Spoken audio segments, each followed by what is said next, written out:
넌 지금도 빨갱이 딸이야. 그 피는 안 변해. 영수가, 그만해. 아니야. 솔직히 말해야지. 넌 지금도 그때랑 똑같아. 조용하고 뭔가 남다른 척하는 거 알지? 바로 그때 호텔 입구에 검은색 군용 SUV가 도착했습니다. 소장님, 조수민 대위가 이하은을 발견하고 다가왔어요. 그리고 습관적으로 거수 경례를 했습니다. 작전 상황 브리핑 요청드립니다. 소장이 뭐야? 군대 계급 아니야? 이런 일이.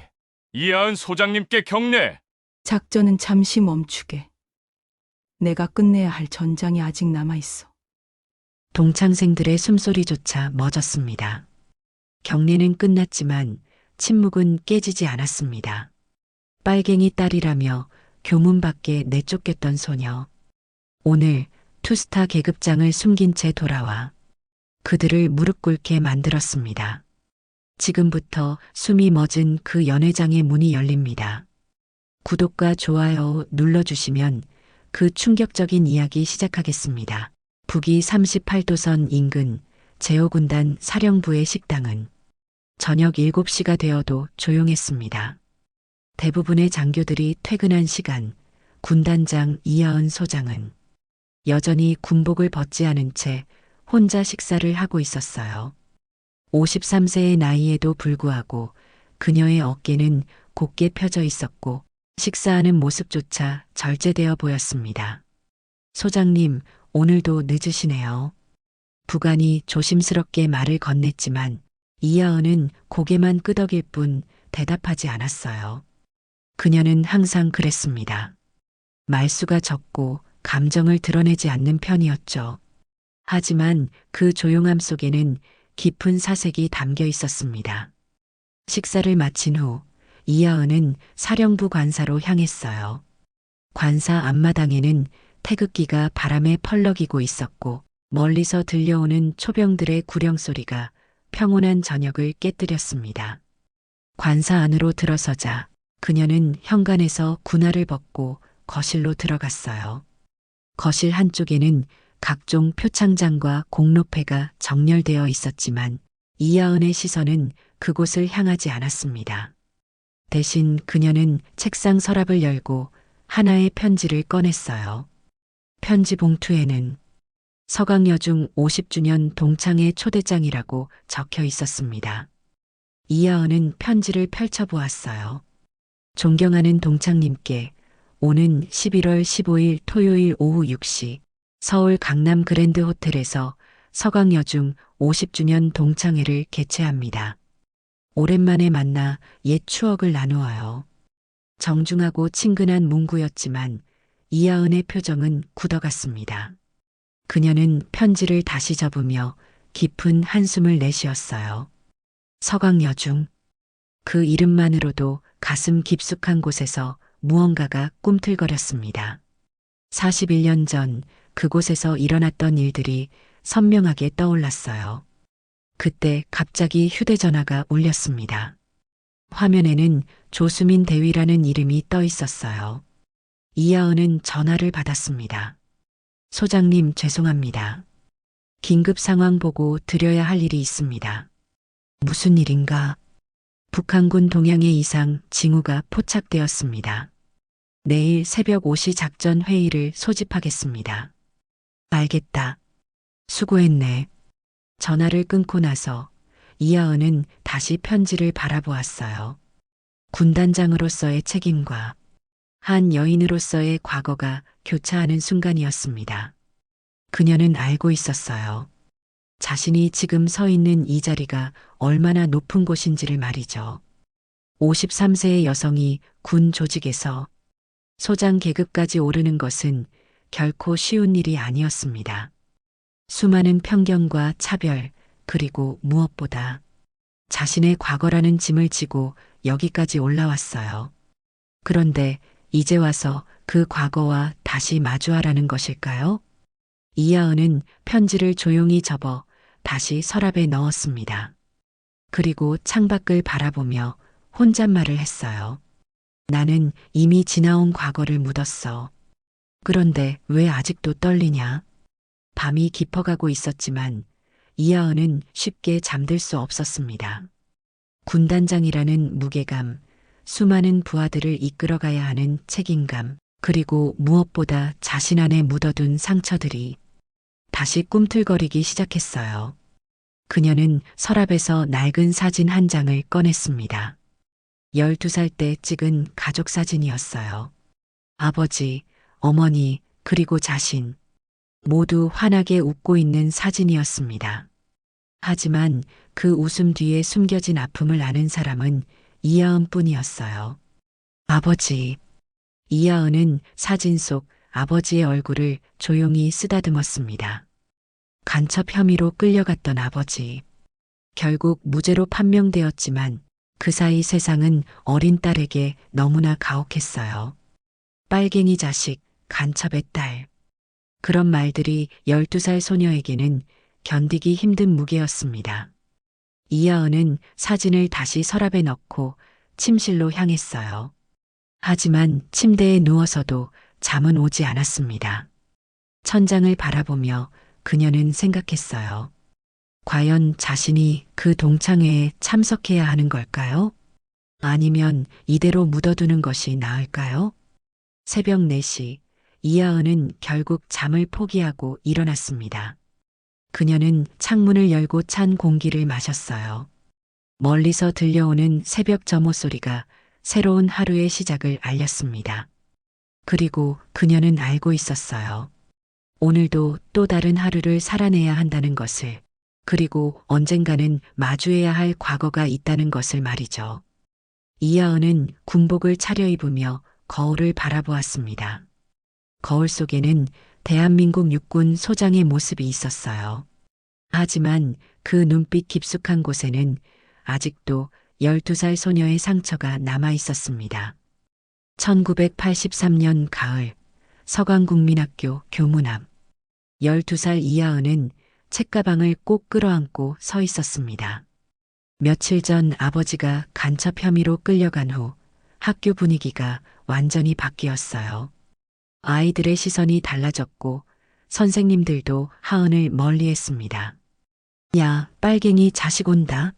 누군가가 소리쳤어요. 교문 앞에 모여있던 아이들이 하은을 향해 돌을 던지기 시작했습니다. 작은 돌멩이들이 하은의 어깨와 등을 맞췄지만 그녀는 고개를 숙인 채 걸음을 멈추지 않았어요. 너희 아버지 간첩이라며? 너도 간첩이지? 이영숙이 앞장서서 소리쳤습니다. 반에서 가장 목소리가 크고 아이들을 주도하는 존재였어요. 하은은 대답하지 않았지만 이영숙은 멈추지 않았습니다. 우리 아버지가 그러는데 너희 아버지 북한에서 돈 받고 나쁜 짓 했다며? 그러니까 너도 빨갱이야. 이영숙의 말에 다른 아이들도 동조했어요. 맞아, 빨갱이. 간첩의 딸. 외침이 교문 앞을 가득 채웠습니다. 하은은 주먹을 꽉 쥐었지만 아무 말도 하지 않았어요. 그냥 교실로 향하려고 했습니다. 하지만 아이들은 그녀를 가로막았어요. 야, 빨갱이는 우리 학교에 오면 안 돼. 돌아가. 아이들의 외침이 점점 커졌습니다. 그때 정지영 담임교사가 나타났어요. 하은은 선생님이 자신을 도와줄 거라고 생각했습니다. 하지만 정지영의 표정은 차갑기만 했어요. 그녀는 하은을 교문 밖으로 데리고 나갔습니다. 하은아. 정지영이 조용히 말을 꺼냈어요. 너 당분간 학교 나오지 마렴. 하은은 선생님의 말을 믿을 수 없었습니다. 선생님, 저는 아무것도 안 했는데요. 12살 소녀의 목소리는 떨리고 있었어요. 선생님도 어쩔 수 없어.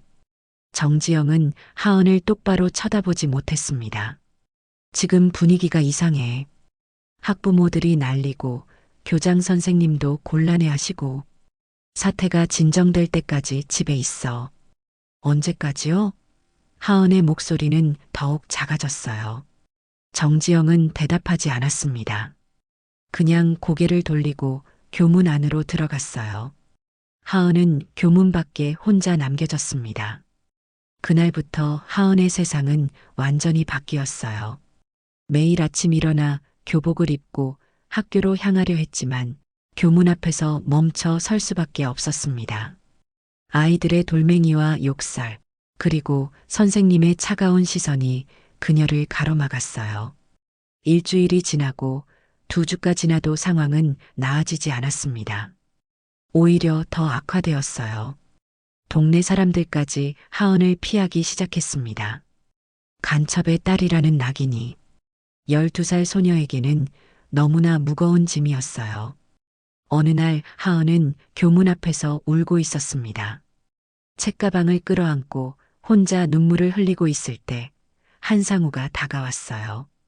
그는 하은과 같은 반 친구였습니다. 평소에는 말수가 적고 조용한 아이였어요. 하은아. 한상우가 조심스럽게 말을 걸었습니다. 괜찮아? 하은은 고개를 들었어요. 눈물로 범벅이 된 얼굴이었습니다. 한상우는 주머니에서 손수건을 꺼내 하은에게 건네려 했지만 그때 이영숙이 나타났어요. 야, 한상우. 너도 빨갱이 편이야? 이영숙이 소리쳤습니다. 한상우는 당황했어요. 손수건을 든 손이 떨리고 있었습니다. 아, 아니야. 그는 결국 손수건을 다시 주머니에 넣고 돌아섰어요. 하은은 그 순간을 평생 잊을 수 없었습니다. 자신을 도우려던 친구마저 등을 돌리는 순간을 말이죠. 세상 모든 사람이 자신을 버린 것 같았어요. 12살 소녀에게는 견디기 힘든 외로움이었습니다. 나는 죄 지은 적이 없는데. 하은은 혼잣말을 했어요. 왜 나만 교문 밖이어야 했을까? 그날 밤 하은은 어머니에게 물었습니다. 엄마, 왜 아버지가 간첩이라고 해요? 아버지는 간첩이 아니잖아요. 어머니는 딸을 끌어안고 울었어요. 하은아, 세상이 널 오해하고 있어. 하지만 우리는 떳떳해. 아버지는 절대 그런 분이 아니야. 하지만 12살 하은에게는 그런 위로도 큰 힘이 되지 못했습니다. 그렇게 한 달이 지났어요. 하은은 더 이상 교문 앞에 가지 않았습니다. 집에서 혼자 책을 읽고 혼자 공부했어요. 친구들의 웃음소리, 학교 종소리, 선생님의 수업. 모든 것이 그리웠지만 돌아갈 수 없었습니다. 어느 날 저녁 하은은 창문 너머로 학교를 바라보았어요. 석양빛에 물든 교문이 유독 쓸쓸해 보였습니다. 언젠가는 내가 떳떳하게 저 교문을 통과할 수 있을까? 12살 소녀의 마음속에서 작은 다짐이 싹 텄습니다. 그날 밤 하은은 일기장에 썼어요.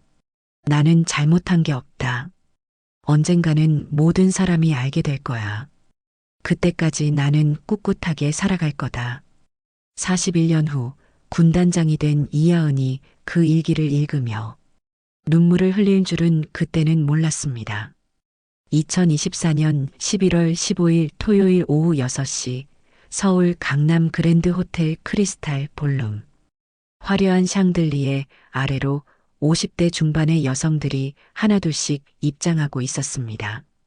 서강여중 50주년 동창회가 드디어 시작된 거예요. 어머, 영수가. 정말 오랜만이다. 여기저기서 반가운 인사소리가 터져나왔습니다. 이영숙은 명품 드레스를 입고 당당하게 입장했어요. 목에는 눈이 부신 다이아몬드 목걸이, 손목에는 수천만 원짜리 시계가 반짝이고 있었습니다. 야, 영수가. 정말 젊어 보인다. 피부과 원장 사모님 답례. 동창들이 이영숙 주위로 몰려들었어요. 이영숙은 만족스러운 미소를 지으며 대답했습니다. 아, 뭘. 남편이 강남에서 피부과 5개 분원 운영하니까 관리를 좀 받지. 한쪽에서는 정지영 선생님이 동창들과 대화를 나누고 있었어요. 정지영 선생님은 교육청에서 고위직까지 하고 은퇴했다면서요? 정말 대단해요. 그래도 선생 일생 바쳐서 한 보람이 있지. 제자들이 사회에서 활동하는 모습 보면 뿌듯해. 정지영은 겸손한 척했지만 속으로는 자신의 성공을 자랑스러워하고 있었습니다. 평범한 교사에서 시작해 교육청 고위 간부까지 올라간 자신의 인생이 만족스러웠어요. 41년 전 어려웠던 시절의 일들은 이미 까마득한 과거였습니다. 상우도 왔네. 한상우가 입장하자 남자 동창들이 반겼어요. 대기업 부사장까지 오른 그는 이날의 주인공 중 하나였습니다. 상우야, 요즘 신문에서 자주 보던데 부사장 되고 바쁘지? 한상우는 겸손하게 웃으며 대답했어요. 아직 배울 게 많지. 그런데 다들 정말 오랜만이야. 하지만 그의 시선은 계속 입구 쪽을 향하고 있었습니다. 혹시 하은이 올까 하는 마음에서였어요. 동창회는 화기애애한 분위기로 진행되었습니다. 각자의 성공담, 자녀 자랑, 남편 자랑이 끊이지 않았어요. 우리 큰딸이 의대 나와서 성형외과 전문이야. 우리 아들은 변호사 되어서 로펌 운영해. 자랑 경쟁이 치열했습니다. 이영숙이 가장 목소리가 컸어요. 우리 남편이 이번에 강남역 앞에 메디컬 빌딩 하나 더 사려고 해. 임대료만으로도 월 억대 수입이거든. 동창들의 시선이 부러움으로 가득 찼습니다. 그런데 이영숙이 갑자기 목소리를 낮췄어요. 혹시 이하은 온다는 얘기 들었어? 순간 주변이 조용해졌습니다. 이하은이라는 이름을 듣자 모두들 41년 전 그 일을 떠올렸어요. 하은이? 소식이 있어? 누군가가 조심스럽게 물었습니다. 정지영이 대답했어요. 초대장은 보냈는데 올지 모르겠어. 연락처도 겨우 구했거든. 그때 일이 있었잖아. 이영숙이 씁쓸하게 말했어요. 아버지가 간첩이라고 해서 학교도 못 나오고. 하지만 그녀의 말투에는 진정한 미안함보다는 호기심이 더 많이 담겨 있었습니다. 지금은 뭐하고 살까?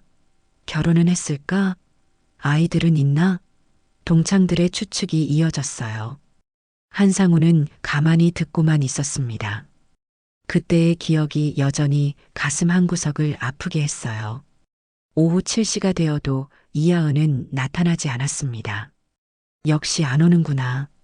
이영숙이 실망한 듯 말했어요. 그럴 줄 알았어. 그때 일 때문에 우리를 어떻게 생각하겠어. 정지영은 마음 한구석이 불편했어요.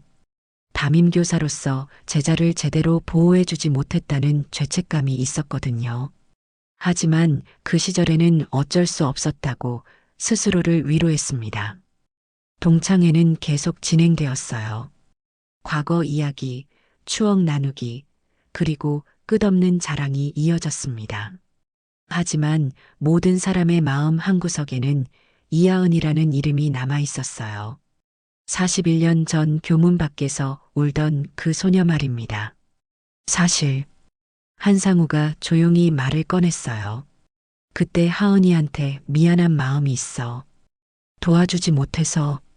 일동이 조용해졌습니다. 모두들 그때의 기억을 떠올리고 있었어요. 그래도 지나간 일인데 뭘. 이영숙이 애써 밝게 말했어요. 우리도 어린애들이었잖아. 어른들이 그러니까 따라한 거지. 하지만 그녀의 목소리에는 확신이 없었습니다. 바로 그때 호텔 입구 쪽에서 웅성거리는 소리가 들려왔어요. 누군가가 입장하고 있었습니다. 모든 사람의 시선이 입구로 향했어요. 단정한 네이비 원피스를 입은 여성이 조용히 걸어 들어오고 있었습니다. 저건 누군가가 작게 중얼거렸어요. 여성의 얼굴이 선명해지자 동창회장 전체가 조용해졌습니다. 41년 만에 나타난 이하은이었어요. 하지만 그녀의 모습은 모든 사람의 예상을 뛰어넘었습니다. 곧게 펴진 어깨, 당당한 걸음걸이, 그리고 무엇보다 그녀가 풍기는 아우라가 범상치 않았어요. 12살 때 교문 밖에서 울던 그 소녀의 모습은 어디에도 없었습니다. 대신 그곳에는 세월의 무게를 견뎌낸 한 여성이 서 있었어요. 이하은은 조용히 동창들을 둘러보았습니다. 41년 만에 만나는 얼굴들이었지만 그녀의 표정에는 어떤 감정도 드러나지 않았어요. 마치 처음 보는 사람들을 보는 것처럼 차분했습니다. 이하은이 동창회장에 들어서자 모든 대화가 멈췄습니다. 41년이라는 세월이 흘렀지만 그녀를 알아보는 것은 어렵지 않았어요. 다만 모두가 예상했던 모습과는 너무나 달랐습니다. 위축되고 초라할 거라고 생각했던 사람들의 예상을 완전히 뒤엎는 모습이었어요. 이하은은 천천히 동창들을 둘러보았습니다. 이영숙, 정지영, 한상우. 모든 얼굴이 기억 속 그대로였어요. 다만 주름이 늘고 머리가 희끗해졌을 뿐이었습니다. 그녀는 조용히 빈 테이블 쪽으로 걸어갔어요. 하은아? 정지영이 조심스럽게 말을 걸었습니다. 이하은은 고개를 끄덕이며 대답했어요. 안녕하세요, 선생님.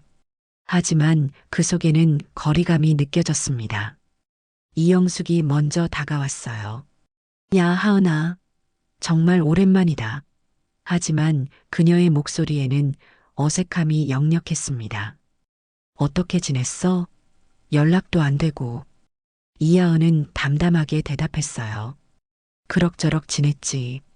짧고 간결한 대답이었지만 그 안에는 41년간의 무게가 담겨 있었어요. 동창들이 하나둘씩 이하은 주변으로 모여들었습니다. 호기심과 어색함이 뒤섞인 시선들이었어요.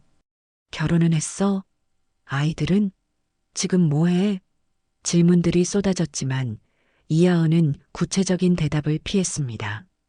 그냥 일하면서 지내고 있어. 이하은의 대답은 여전히 모호했어요.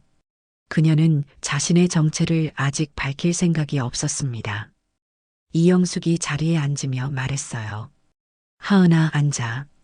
정말 오랜만이야. 하지만 그녀의 시선은 이하은의 단정한 원피스를 훑어보고 있었어요. 아직도 수수하게 입는구나. 예전이랑 똑같네. 다른 동창들이 웃으며 동조했어요. 맞아. 하은이는 변한 게 없어. 여전히 조용하고 겉으로는 반가워하는 척했지만 속으로는 안도하고 있었습니다. 여전히 자신들보다 못한 처지라고 생각했거든요. 이영숙이 본격적으로 탐색을 시작했어요. 하은아, 남편은 뭐해? 아이들도 있어? 이하은은 따로 가족은 없어라고 짧게 대답했습니다.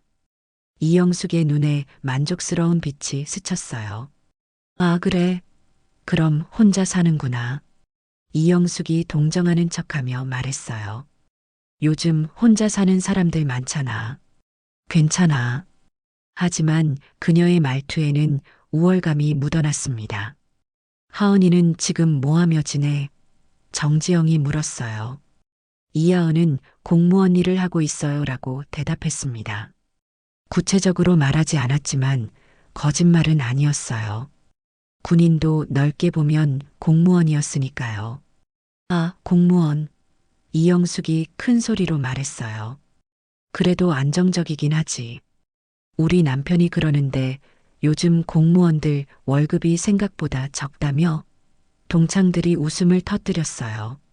이하은은 조용히 듣고만 있었습니다.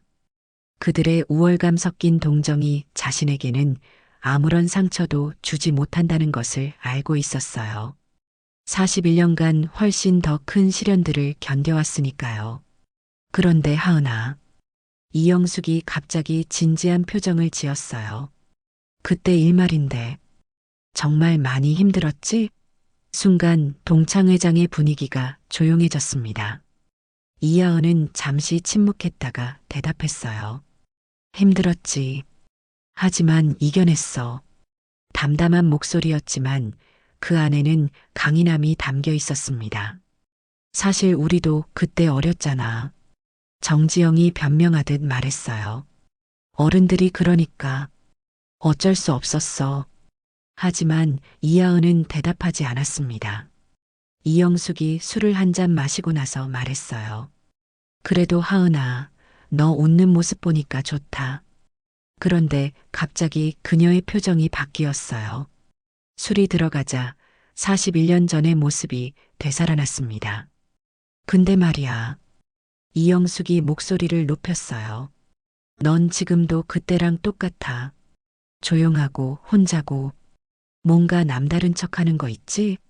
주변 동창들이 당황했지만 막지 못했어요. 영수가 그만해. 한상우가 조심스럽게 말렸지만 이영숙은 멈추지 않았어요. 아니야, 솔직히 말해야지. 하은아, 넌 아직도 혼자야? 뭐 하며 사는지도 말 안 하고. 군대 같은 데서 일하나? 이하은의 표정이 미묘하게 변했어요. 군대라는 말에 반응한 것이었습니다. 이영숙은 그것을 놓치지 않았어요. 맞지? 공무원이라고 하니까. 혹시 군무원이야? 그리고 이영숙이 결정적인 말을 내뱉었어요. 웃지 마, 하은아. 넌 지금도 빨갱이 딸이야. 그 피는 안 변해. 순간 동창회장이 얼어붙었습니다. 41년 전과 똑같은 말이었어요. 모든 동창들이 숨을 죽였어요. 이영숙의 말이 너무 과했다는 것을 알고 있었지만 누구도 나서지 못했습니다. 41년 전과 똑같이 말이죠. 이하은은 조용히 일어났어요. 그녀의 얼굴에는 여전히 감정의 변화가 없었습니다. 하지만 그 순간 그녀의 가방에서 휴대전화가 울렸어요. 화면에는 조수민 대위라는 이름이 떠 있었습니다. 잠깐 전화 받을게. 이하은은 조용히 말하고 테라스로 향했어요. 동창들은 그녀의 뒷모습을 바라보며 웅성거렸습니다. 대위라고 나왔는데? 설마. 불안한 예감이 스치기 시작했어요. 이하은은 호텔 테라스로 나가며 전화를 받았습니다. 서울 시내의 화려한 야경이 눈앞에 펼쳐졌지만 그녀의 마음은 복잡했어요. 41년 만에 다시 들은 그 말들이 가슴 깊숙이 박혔습니다. 소장님, 죄송합니다. 조수민 대위의 목소리가 들려왔어요. 긴급 상황이 발생했습니다. 북한군 동향의 이상 징후가 포착되어 보고드려야 할 사항이 있습니다. 지금 상황이 어떤가? 이하은의 목소리는 즉시 군단장 모드로 바뀌었어요. 개인적인 감정을 완전히 차단하고 냉정하게 업무에 집중했습니다. DMZ 인근에서 북한군 장비 이동이 감지되었습니다. 정확한 분석을 위해 내일 새벽 긴급 작전회의를 소집해야 할 것 같습니다. 알겠다. 관련 자료 정리해두고 정보참모와 작전참모에게 사전 브리핑하도록 해라. 이하은은 간결하게 지시했어요. 내가 부대로 복귀하는 대로 상세 보고받겠다. 네, 소장님. 그런데 조수민이 잠시 망설이다가 말했어요. 혹시 지금 중요한 일정 중이시라면? 아니다. 업무가 우선이다. 이하은은 단호하게 말했어요. 1시간 후에 출발할 테니 차량 준비해둬라. 전화를 끊고 나서 이하은은 테라스 난간에 기대어 섰습니다. 찬바람이 얼굴을 스쳤지만 오히려 정신이 맑아지는 느낌이었어요. 41년 전 그날의 기억과 지금의 현실이 오버랩되면서 복잡한 감정이 몰려왔습니다. 그녀는 가방에서 낡은 편지 한 통을 꺼냈어요. 어머니가 돌아가시기 전에 남긴 마지막 손편지였습니다. 41년 동안 항상 가지고 다닌 편지였어요. 힘들 때마다 꺼내 읽었던 그 편지를 오늘 밤에도 다시 펼쳤습니다. 하은아, 이 글을 읽을 때쯤이면 엄마는 곁에 없을 거야. 어머니의 친필로 쓰인 글자들이 가슴을 뭉클하게 했어요. 세상이 널 외면해도 너는 너를 외면하지 마. 아버지와 엄마는 떳떳했고 너도 떳떳해야 해. 이하은은 편지를 읽으며 눈시울이 붉어졌습니다. 내가 겪을 고통들이 너를 더 강하게 만들 거야. 언젠가는 세상이 내 진가를 알아볼 날이 올 거라고 엄마는 믿어. 그때까지 포기하지 마. 편지를 다시 접으며 이하은은 깊은 숨을 들이마셨어요. 어머니의 말씀이 맞았습니다. 41년간의 고난이 자신을 더 강하게 만들었고, 이제는 그 누구도 자신을 무너뜨릴 수 없다는 확신이 있었어요. 바로 그때 호텔 입구에 검은색 군용 SUV가 도착했습니다. 조수민 대위가 운전석에서 내려 호텔 안으로 들어오고 있었어요. 이하은은 시계를 확인했습니다. 약속한 시간보다 30분 빨랐지만 조수민의 성격상 미리 와서 대기한 것 같았어요. 잠시 후 조수민이 동창 회장을 찾아 들어왔습니다. 군복을 입은 그녀의 모습이 화려한 동창 회장과 대조를 이뤘어요. 조수민은 주변을 둘러보다가 이하은을 찾았습니다. 소장님, 조수민이 이하은을 발견하고 다가왔어요. 그리고 습관적으로 거수 경례를 했습니다. 작전 상황 브리핑 요청드립니다. 순간 동창 회장이 조용해졌습니다. 모든 동창들의 시선이 조수민에게 집중되었어요. 군복을 입은 젊은 여성이 누군가에게 경례하는 모습이 너무나 충격적이었습니다. 소장님이라고? 이영숙이 작게 중얼거렸어요. 설마. 다른 동창들도 웅성거리기 시작했습니다. 소장이 뭐야? 군대 계급 아니야? 조수민은 동창들의 시선을 느끼며 잠시 당황했어요. 하지만 이하은이 조용히 고개를 끄덕이자 계속해서 보고를 이어갔습니다. 긴급 상황이라 직접 모시러 왔습니다. 이하은은 조수민에게 말했어요. 알겠다. 잠깐만 기다려라. 그리고 동창들이 있는 테이블로 다시 걸어갔습니다. 모든 시선이 그녀에게 집중되었어요. 미안하다. 이하은이 조용히 말했어요. 급한 일이 생겨서 먼저 가봐야겠다. 하지만 아무도 대답하지 않았습니다.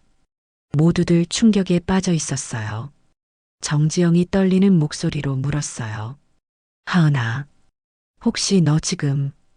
이하은은 가방을 들며 대답했어요. 오늘 만나서 반가웠다. 그리고 조수민에게 고개를 끄덕였습니다. 가자. 조수민이 다시 한번 거수 경례를 하며 말했어요. 네, 소장님. 그 순간 동창들의 얼굴이 완전히 굳어졌습니다. 소장이라는 말이 확실히 들렸어요. 한상우가 벌떡 일어나며 물었어요. 하은아, 잠깐만. 소장이 뭐야? 하지만 이하은은 대답하지 않고 조수민과 함께 동창회장을 나섰습니다. 호텔 로비를 지나면서 조수민이 조심스럽게 물었어요. 소장님, 괜찮으십니까? 표정이 좋지 않으신데. 괜찮다. 이하은은 짧게 대답했어요. 그냥 오래된 일들을 정리하러 온 것뿐이다. SUV에 타면서 이하은은 뒤를 돌아보았습니다. 호텔 창문 너머로 동창들이 자신을 바라보고 있는 것이 보였어요. 41년 전과는 완전히 뒤바뀐 상황이었습니다. 이제는 자신이 떠나고 그들이 남아서 당황하고 있었어요. 소장님, 부대로 바로 복귀하시겠습니까? 조수민이 물었어요. 그렇다. 이하은은 창밖을 바라보며 말했어요. 내일 새벽 작전회의 준비가 더 중요하다. SUV가 호텔을 떠나면서 이하은은 마지막으로 어머니의 편지를 생각했습니다. 세상이 내 진가를 알아볼 날이 올 거야. 어머니의 예언이 맞았습니다. 오늘이 바로 그날이었어요. 이하은이 조수민과 함께 동창회장을 떠난 후 크리스탈 볼룸은 죽음같이 조용해졌습니다. 모든 동창들이 방금 목격한 상황을 이해하려고 애쓰고 있었어요. 소장이라는 말이 계속 머릿속에서 맴돌았습니다. 소장이 뭐야? 이영숙이 떨리는 목소리로 물었어요. 하지만 아무도 선뜻 대답하지 못했습니다. 모두들 어렴풋이 짐작은 하고 있었지만 믿고 싶지 않았어요. 정지영이 창백한 얼굴로 말했어요. 설마 군대 소장? 그녀의 목소리는 거의 속삭임에 가까웠습니다. 그런데 여자가 소장이 될 수 있나? 한상우가 스마트폰을 꺼내 검색하기 시작했어요. 군대 소장, 투스타, 장성급 장교.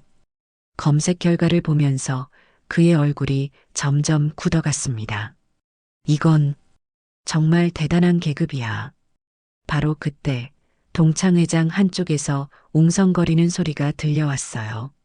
남자 동창들 중 일부가 뭔가를 확인하고 있었습니다. 그 중에는 예비역 군인 출신들이 있었어요. 잠깐만. 김태수가 벌떡 일어났어요. 그는 예비역 대령 출신이었습니다. 방금 그 여자 대위가 뭐라고 했지? 소장님이라고 했나?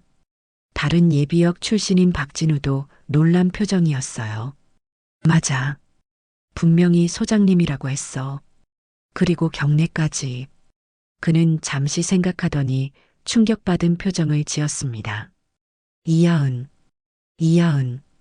김태수가 중얼거리다가 갑자기 소리쳤어요. 제오군단 사령관 이하은 소장. 그의 목소리가 동창회장 전체에 울려 퍼졌습니다. 순간 모든 대화가 멈췄어요. 제오군단이라는 말에 예비역들의 얼굴이 완전히 변했습니다. 제오군단은 DMZ 최전방을 담당하는 핵심 부대였어요.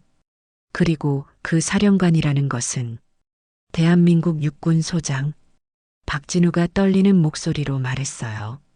장성급 장교, 투스타. 김태수가 급히 스마트폰으로 검색했어요. 제오군단 사령관, 이하은. 검색 결과가 나오자 그는 완전히 얼어붙었습니다. 맞다. 맞아.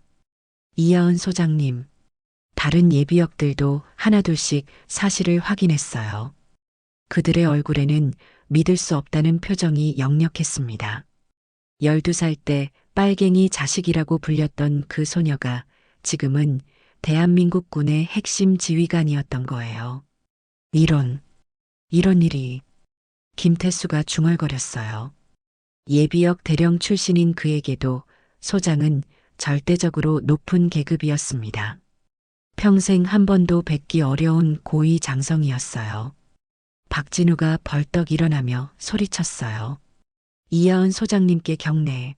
순간적으로 나온 군대식 반응이었습니다. 다른 예비역들도 반사적으로 일어서서 경례 자세를 취했어요. 사령관님께 경례. 김태수도 큰 소리로 외쳤습니다. 동창회장에 있던 다른 예비역들까지 모두 일어나서 경례했어요. 총 6명의 예비역들이 이미 떠난 이하은을 향해 경례하는 모습은 장관이었습니다. 일반 동창들은 이 상황을 이해할 수 없었어요. 왜 갑자기 경례를 해? 대체 무슨 일이야? 하지만 예비역들의 진지한 표정을 보니 심상치 않다는 것을 느꼈습니다. 이영숙이 떨리는 목소리로 물었어요. 소장이 얼마나 높은 거야? 김태수가 대답했어요. 장성급 장교입니다. 별 2개. 투스타.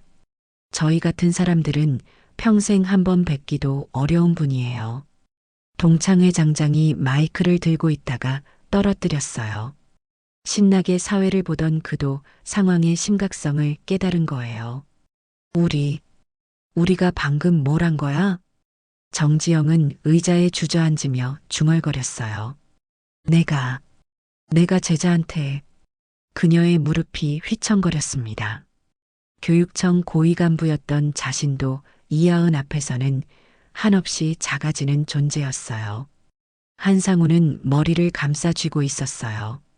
하은이가, 소장님이, 대기업 부사장인 자신도 군 장성 앞에서는 한낱 민간인에 불과했습니다.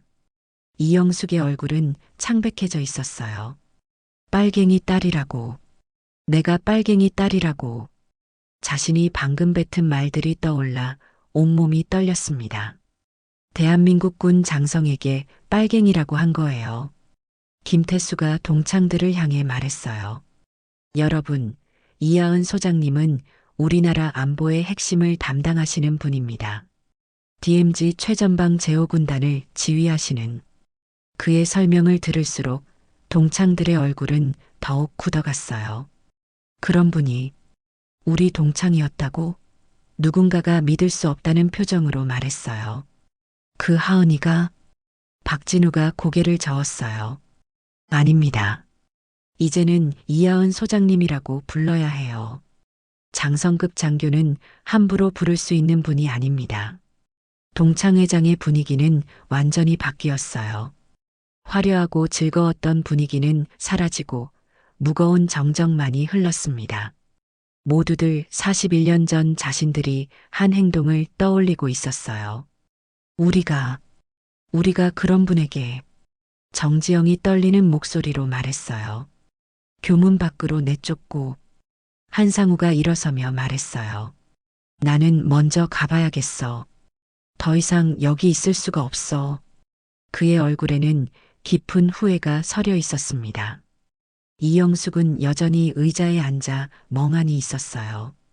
소장님, 이하은 소장님. 자신이 방금 뱉은 모독적인 말들이 계속 머릿속에서 맴돌았습니다.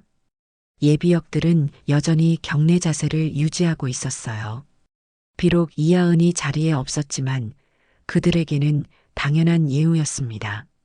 41년 만에 나타난 동창이 대한민국군의 핵심 지휘관이었다는 사실이 믿기지 않았지만 현실이었어요.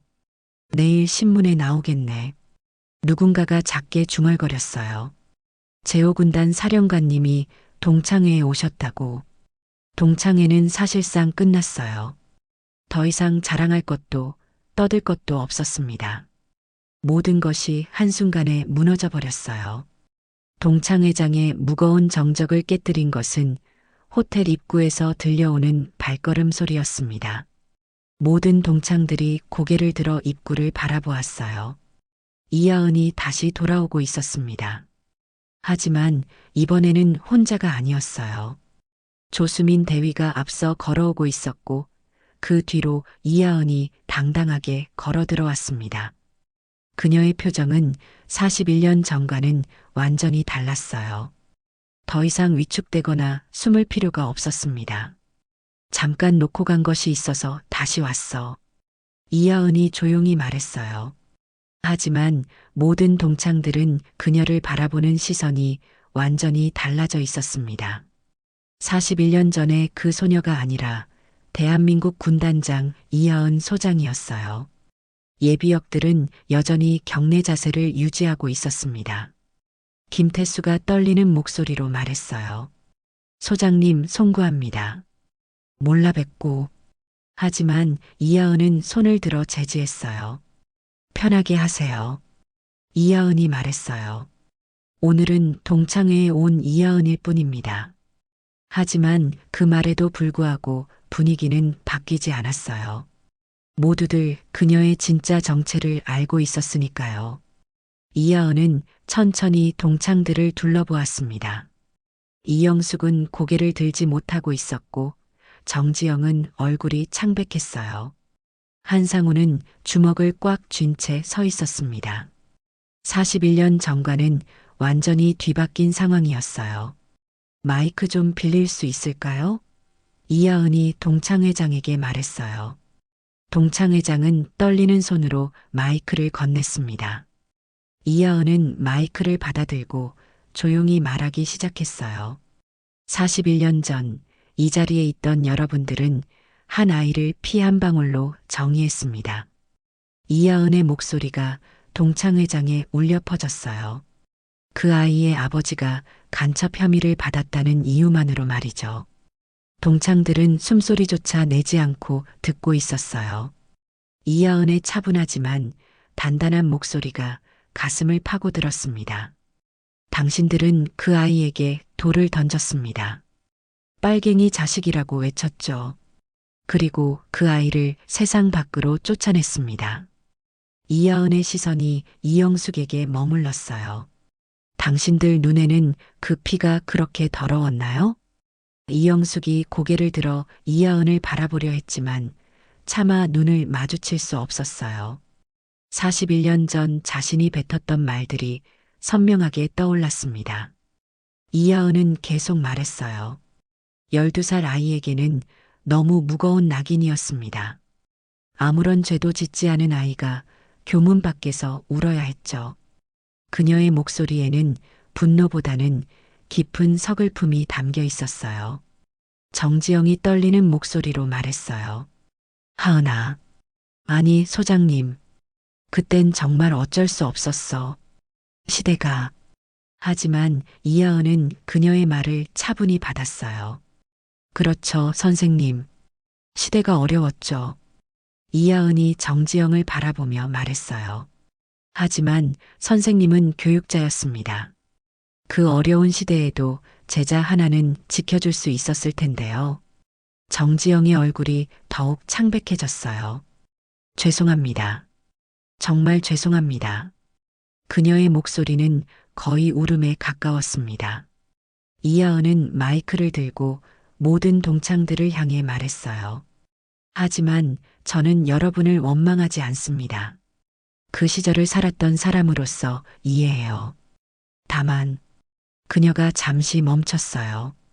나는 그 시대도 그 침묵도 당신들도 기억합니다. 이하은의 목소리에 힘이 들어갔어요. 41년간 그 기억들과 함께 살아왔습니다. 한상우가 벌떡 일어났어요. 하은아, 나는 정말. 그의 목소리가 떨렸습니다. 그때 너를 도와주지 못해서 평생 후회했어. 미안해, 정말 미안해. 이하은은 한상우를 바라보며 고개를 끄덕였어요. 상우야, 너는 달랐어. 적어도 손수건을 건네려고 했잖아. 한상우의 눈에 눈물이 맺혔습니다. 하지만 결국 나도 돌아섰지. 한상우가 고개를 숙였어요. 너를 혼자 두고. 이하은은 다시 마이크를 들었어요. 오늘 여기 온 이유는 복수하려는 것이 아닙니다. 자랑하려는 것도 아니에요. 그녀의 목소리가 동창회장 전체에 퍼졌습니다. 나는 오늘 교문 밖에서 울던 그 12살 아이에게 말해주러 왔습니다. 이하은의 눈에 눈물이 맺혔어요. 이제 그만 울어도 괜찮다고, 세상이 너를 인정하는 날이 왔다고 말이죠. 동창들 중 일부가 눈물을 흘리기 시작했어요. 41년 전 자신들이 저질렀던 일의 무게를 이제야 깨닫게 된 거예요. 이하은은 마이크를 내려놓고 말했어요. 그 아이는 결국 자신의 길을 찾았습니다. 조국을 지키는 군인이 되어 이 자리에 서게 되었어요. 그녀의 목소리에는 자부심이 담겨 있었습니다. 이영숙이 떨리는 목소리로 말했어요. 하은아, 내가 정말. 하지만 말이 나오지 않았어요. 오늘 자신이 뱉었던 말들이 얼마나 잘못된 것이었는지 깨달았거든요. 이하은은 이영숙을 바라보며 말했어요. 영숙아, 우리는 이제 어른이야. 과거에 매달려 있을 시간이 없어. 하지만 그녀의 말에는 용서보다는 단호함이 담겨 있었어요. 조수민 대위가 조용히 다가와서 귓속말을 했어요. 소장님, 시간이. 이하은은 고개를 끄덕이며 마지막 말을 했어요. 41년간 쌓아온 상처들이 하루아침에 사라지지는 않을 거예요. 하지만 적어도 오늘 그 상처들과 작별 인사는 할 수 있을 것 같습니다. 이하은이 동창들을 마지막으로 둘러보았어요. 그럼 이만. 이하은이 돌아서려는 순간 정지영이 소리쳤어요. 소장님, 제발 용서해 주세요. 하지만 이하은은 돌아보지 않고 조용히 걸어 나갔습니다. 이하은이 동창회장을 떠나 호텔 로비로 향하는 길, 그녀의 뒤를 따라오는 발걸음 소리가 들렸습니다. 한상우였어요. 그는 동창회장에서 뛰쳐나와 이하은을 뒤따라왔습니다. 하은아, 잠깐만. 한상우의 목소리에는 절박함이 담겨 있었어요. 이하은은 걸음을 멈추고 천천히 돌아보았습니다. 41년 만에 마주한 첫사랑의 얼굴에는 깊은 후회가 서려 있었어요. 상우야. 이하은이 조용히 그의 이름을 불렀습니다. 그 순간 한상우의 눈에서 눈물이 흘러내렸어요. 53세 중년 남자의 눈물이었지만 그 안에는 12살 소년의 마음이 그대로 담겨 있었습니다. 나는 평생 후회하며 살았어. 한상우가 떨리는 목소리로 말했어요. 그때 너를 지켜주지 못한 것, 손수건 하나 제대로 건네주지 못한 것, 모든 게 후회야. 이하은은 한상우를 바라보며 잠시 침묵했습니다. 41년 전 교문 앞에서 자신에게 손수건을 건네려다가 이영숙의 말에 돌아섰던 그 순간이 떠올랐어요. 당시에는 배신감이 컸지만 지금은 이해할 수 있었습니다. 상우야, 너도 12살 아이였어. 이하은이 부드럽게 말했어요. 어른들도 두려워하던 상황에서 아이가 무엇을 할 수 있었겠어? 아니야. 한상우가 고개를 저었어요. 나는 내가 좋았어. 정말 좋아했어. 그런데도 용기를 내지 못했어. 그게 가장 후회돼. 조수민 대위가 조금 떨어진 곳에서 조용히 기다리고 있었어요. 그녀는 소장의 사적인 시간을 존중하며 거리를 두고 있었습니다. 이하은은 한상우의 고백을 들으며 복잡한 감정이 들었어요. 나도 알았어, 상우야. 내가 나를 좋아한다는 것. 한상우의 눈이 커졌습니다. 하지만 그때는 살아남는 것만으로도 벅찼어. 만약에 한상우가 조심스럽게 말을 꺼냈어요. 만약에 그때 내가 용기를 냈다면, 너를 지켜줬다면, 우리는 상우야. 이하은이 그의 말을 부드럽게 끊었어요. 만약이라는 건 없어. 우리는 각자의 길을 걸어왔고 지금 여기에 서 있어. 그걸로 충분해. 한상우는 고개를 숙였어요. 나는 너만큼 훌륭하게 살지 못했어. 그냥 평범하게 살았어. 그의 목소리에는 자괴감이 담겨 있었습니다. 평범하게 사는 것도 용기야. 이하은이 말했어요. 누군가를 사랑하고 가정을 이루고 아이를 키우는 것. 그것도 훌륭한 삶이야. 호텔 로비에는 그들 말고도 다른 사람들이 있었지만 그 순간만큼은 세상에 둘만 있는 것 같았어요. 41년간 묻어두었던 감정들이 조용히 흘러나오고 있었습니다. 하은아. 한상우가 다시 입을 열었어요. 너는 정말 대단해. 그 모든 고난을 이겨내고 이 자리까지 온 것. 나는 너를 존경해. 이하은은 미소를 지었어요. 41년 만에 짓는 진짜 미소였습니다. 고마워, 상우야. 그 말이 위로가 돼. 앞으로 가끔 연락해도 될까? 한상우가 조심스럽게 물었어요. 친구로서 말이야. 이하은은 잠시 생각하다가 대답했어요. 좋아. 하지만 나는 바쁜 사람이야. 자주는 못할 거야. 한상우의 얼굴에 희망의 빛이 스쳤습니다. 바로 그때 조수민이 조심스럽게 다가왔어요. 소장님, 죄송하지만 정말 시간이. 이하은은 고개를 끄덕였습니다. 상우야, 나는 이제 가봐야 해. 이하은이 말했어요. 오늘 만나서 반가웠어. 한상우가 마지막으로 말했어요.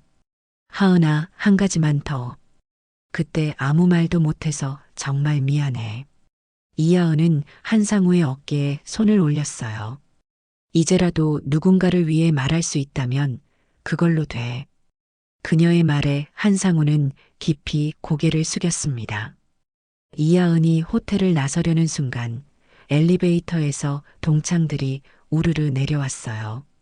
정지영, 이영숙, 그리고 다른 동창들이 모두 이하은을 향해 달려왔습니다.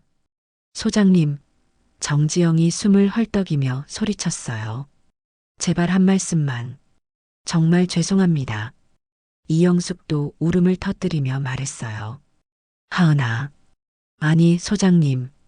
내가 정말 잘못했어. 용서해줘.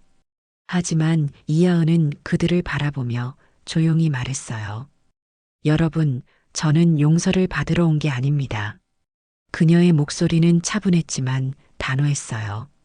나는 오늘 교문 밖에서 울던 그날의 하은에게 인사하러 왔습니다. 이하은의 말에 모든 동창들이 조용해졌어요. 이제 그만 울어도 괜찮아. 세상이 너를 인정하는 날이 왔어라고 말해주러 왔어요. 정지영이 무릎을 꿇으며 말했어요. 소장님, 제발 저를 용서해 주세요. 하지만 이하은은 그녀를 일으켜 세우지 않았습니다. 선생님, 이하은이 정지영을 내려다보며 말했어요. 41년 전 선생님은 저를 교문 밖으로 내보내셨죠. 오늘 저는 스스로 이 문을 나갑니다. 그 차이를 기억해 주세요. 이하은은 조수민에게 고개를 끄덕이며 호텔을 향해 걸어갔어요. 동창들은 그녀의 뒷모습을 바라보며 아무 말도 하지 못했습니다. 호텔 밖으로 나오자 차가운 바람이 불었어요. 이하은은 깊은 숨을 들이마셨습니다. 41년간 가슴에 묻어두었던 무거운 짐을 내려놓은 기분이었어요. 소장님, 괜찮으십니까? 조수민이 걱정스럽게 물었어요. 괜찮다. 이하은이 미소를 지으며 대답했어요. 오히려 홀가분해. 오늘은 정말 의미 있는 하루였어. SUV에 타면서 이하은은 창밖을 바라보았어요. 호텔 입구에는 아직도 동창들이 서 있었습니다. 하지만 이제는 그들이 멀게 느껴졌어요. 41년간의 상처와 함께 말이죠. 부대로 가자. 이하은이 조수민에게 말했어요. 내일 새벽 작전회에 준비해야지. SUV가 서울 시내를 달리면서 이하은은 마지막으로 생각했어요. 오늘 만난 사람들은 이제 과거의 일부가 되었습니다. 중요한 것은 앞으로의 삶이었어요. 대한민국을 지키는 군인으로서, 그리고 당당한 한 인간으로서의 삶 말이죠. 세상이 우리를 무너뜨리려 해도 끝까지 포기하지 않는 사람이 결국 승리합니다. 여러분도 힘든 시절을 이겨내신 분들이니까 이 이야기가 마음에 와닿으셨을 거예요. 구독과 좋아요 눌러주시면 더 다양한 인생 이야기도 들려드리겠습니다. 오늘도 함께 응원하며 살아갑시다.